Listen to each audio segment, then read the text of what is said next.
இப்போது நிறையா ஸ்கேன் பண்ணும்போது வர்ற ஒரு முக்கியமான ரிப்போர்ட் என்னென்னு பார்த்தீங்கன்னா fatty liver. So fatty liver வர்றதுக்கான முக்கியமான காரணம் என்னென்னு பார்த்தீங்கன்னா ஒபிசிட்டியில் தான் முக்கியமாக ஃபேட்டி லிவர் வரும். ஒபிசிட்டி, டயபெட்டிஸ், ஆல்கஹால் மூணுமே ஃபேட்டி லிவர் வர்றதுக்கு முக்கியமான காரணம்.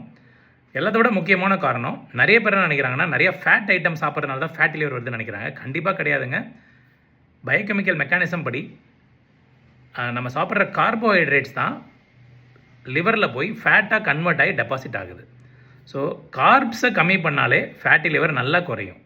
So carbohydrate food, for example நீங்கள் காலையில் ஒரு 5 இட்லி 6 இட்லி சாப்பிட்ற ஆளாக இருந்தால் இனிமேல் நீங்கள் 2 இட்லி சாப்பிடுங்க, கூட ஒரு முட்டை வேணால் சாப்பிடுங்க, இல்லை பழங்கள் சாப்பிடுங்க.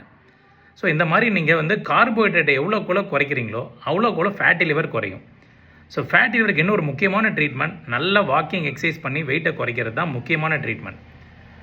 ஸோ நிறைய பேர் கேட்குறது ஃபேட்டி லிவர் வந்த உடனே சார் இது எனக்கு லிவர் கெட்டு போயிடுமா, சிரோசிஸ் வந்துடுமா, எனக்கு ஏதாவது மாத்திரை கொடுங்கன்னு கேட்குறாங்க. பட் பேசிக் பாயிண்ட் நல்லா ஞாபகம் வச்சுக்கோங்க. கிரேட் 1 ஃபேட்டி லிவருக்குலாம் டேப்லெட் தேவையில்லைங்க. கிரேட் 2 கூட சில பேருக்கு கொடுப்போம் ஒபிஸாக இருக்கவங்களுக்கு. பட் நீங்கள் டயபெட்டிஸை கண்ட்ரோல் பண்ணி வெயிட்டை குறைச்சாலே ஃபேட்டி லிவர் தன்னால் சரியாயிடும். ஸோ அதனால் ஸ்கேனில் கொடுக்குற ஃபேட்டி லிவரை பார்த்து தேவையில்லாமல் பயப்படாதீங்க. அது ஒன்றும் பெரிய பயப்படுற மாதிரி பிரச்சனை இல்லை. கிரேட் 1 கிரேட் 2 ஃபேட்டி லிவர்லாம் ஈஸியாக ரிவர்ஸ் பண்ணிடலாம். நல்ல வெயிட் குறைங்க, கரெக்டாக சாப்பிடுங்க, போதும் கார்போஹைட்ரேட்டை கம்மி பண்ணி சாப்பிடுங்க, அதான் முக்கியம்.